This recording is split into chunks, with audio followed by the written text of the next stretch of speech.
Hi everyone. So today I want to share one of my favorite nursing stories.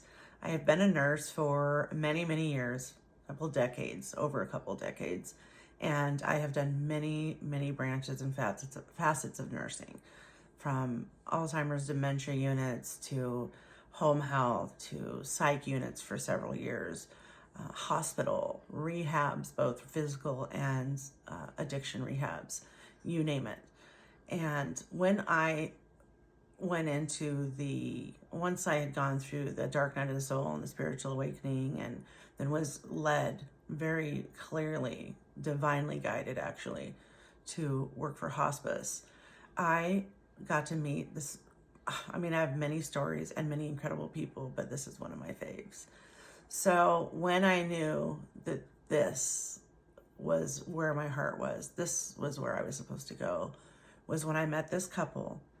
The wife had she was a breast cancer survivor from some time before, and he had just come on service. He was terminally ill, and they didn't give him much time left. And she had reoccurring breast cancer and was going to radiation twice a week, and didn't want him to know. So we did our best to conceal that, and I'd be sitting there chatting with her. And one day we were chatting not far from the living area where he was lying in the hospital bed, and we see that he's raised his arm. He's just like kind of zoning out and looking with raising his arm, and so we say to him, "Hey, what are you doing over there?"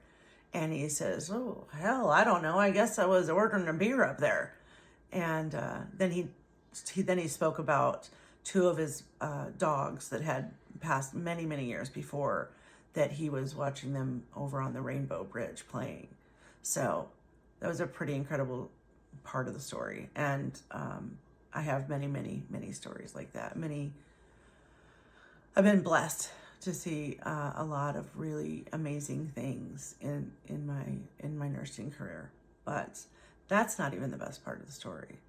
So a few weeks went by, and one day the wife walks me out after the visit, and she's pretty shaken, and she feels very guilty, and she says to me that he's starting to have some cognitive decline.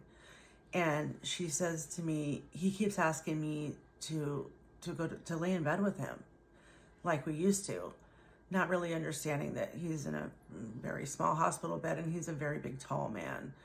And she, in his mind, they had been married over 60 years and they'd always shared the same bed. So he didn't really understand why she couldn't just lie with him. So, I'm not in the hospital setting. I'm not in any clinical setting really. And so I said to her, "Well, do you want to?" And she said, "Well, I mean, that wouldn't be possible.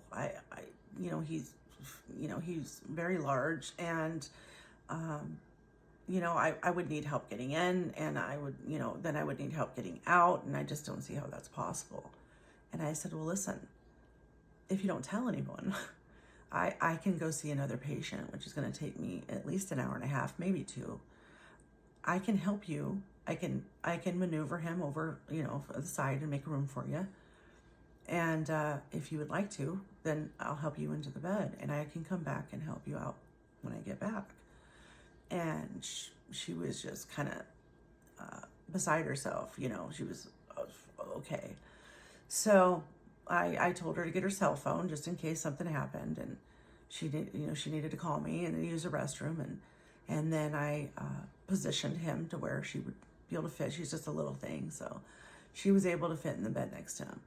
And I went on to the next patient, and when I returned, she was just waking up from a 2-hour nap with her husband. Sorry. So he, of course, was happy, and she walked me out to the car as I was leaving, and she had told me that in her 80 plus years that was the most amazing gift that she's ever gotten. And it just, what an honor to have the opportunity to do that, which I wouldn't have been able to do in a clinical setting. And he passed away 2 weeks later. And to this day, she is somebody I admire and adore and love dearly. And she's a very good friend of mine. And I just wanted to share that story because we need to hear some good stuff sometimes. I hope you guys enjoyed that. Take care of yourselves.